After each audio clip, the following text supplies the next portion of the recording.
Veremos que el ratio de Sharpe es entonces la pendiente de esta capital allocation line y está compuesta entonces por el cociente entre la diferencia entre el retorno esperado ex ante del activo riesgoso y el activo libre de riesgo y abajo entonces como cociente el desvío estándar. ¿A qué nos referimos?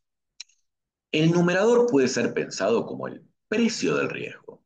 ¿Por qué decimos el precio, entre comillas, del riesgo? Porque si el activo libre de riesgo tiene un determinado retorno y lo comparamos contra el retorno esperado del activo riesgoso ex ante, la diferencia es cuántos puntos adicionales rinde este activo por el hecho de tener riesgo. Y en el denominador tenemos la cantidad de riesgo dada entonces por el desvío estándar riesgo del activo. Por eso el ratio de Sharpe mide justamente esta relación precio-riesgo, cantidad de riesgo. Cuanto mayor sea este ratio de Sharpe, mayor compensación tendrá ex ante el inversor por el hecho de estar invirtiendo en cada unidad de riesgo. Es entonces la pendiente de esta cal y es algo que vamos a estar utilizando muchísimo cuando estemos siempre trabajando en evaluación de performance ex post, cuando tenemos inversiones que tengan un activo libre de riesgo. Hagamos un ejemplo, supongamos que tenemos esta información, tenemos que el retorno esperado del activo riesgoso es 12, el activo libre de riesgo es 3, y ahí tenemos un desvío del 8%. Precio del riesgo es 9% o 900 basis, es la diferencia entonces entre lo que rinde el activo riesgoso contra risk free, y si lo dividimos por la cantidad de riesgo, que es el 8%, nos da 1,125. Esta va a ser entonces la pendiente de la Capital Allocation Line cuando combinamos estos dos activos en este ejemplo. Entonces, la Capital Location Line será 0,03 más 1,125 por la cantidad de riesgo que tenga la cartera. Si armamos una cartera A, que imaginémonos, queremos preguntarnos cuánto tendría que rendir esta cartera, que es una combinación lineal entre el activo 1 y el activo libre de riesgo, si el desvío fuera de 5%. La ecuación de la CAL nos dice que entonces el retorno para esta cartera A tendría que ser 8,625%. Ahora, si nosotros incrementáramos el riesgo a 6%, encontraríamos una cartera B que terminaría rindiendo 9,75%, que, o casualidad, es 1,125 adicionales.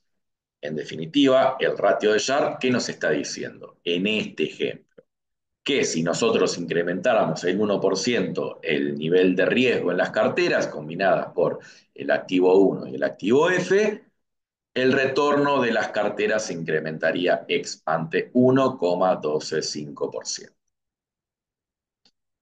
Esto también nos permite entender que si tuviésemos que comparar dos activos para combinar con el activo riesgoso y solamente podemos elegir uno, siempre vamos a preferir aquel activo que nos genere el mayor ratio de llave.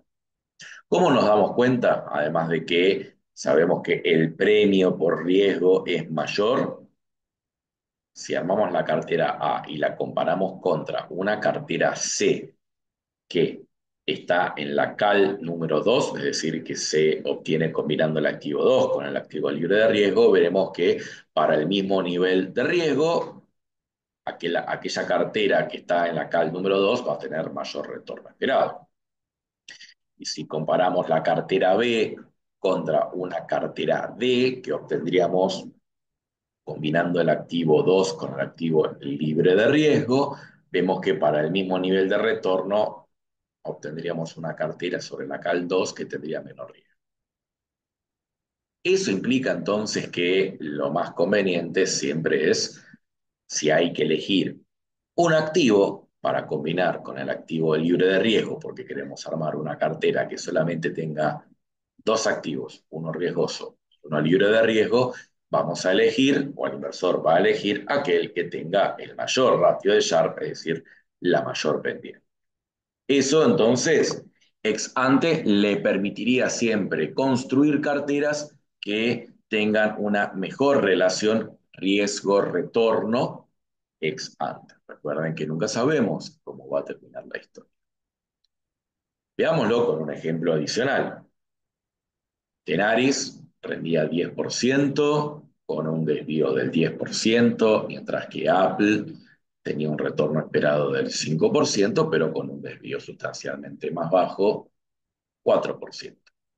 Si nosotros agregamos que el activo libre de riesgo rinde 3%, la pregunta sería, ¿con qué activo nos convendría combinar el activo libre de riesgo si solamente queremos combinar este con un solo activo riesgoso?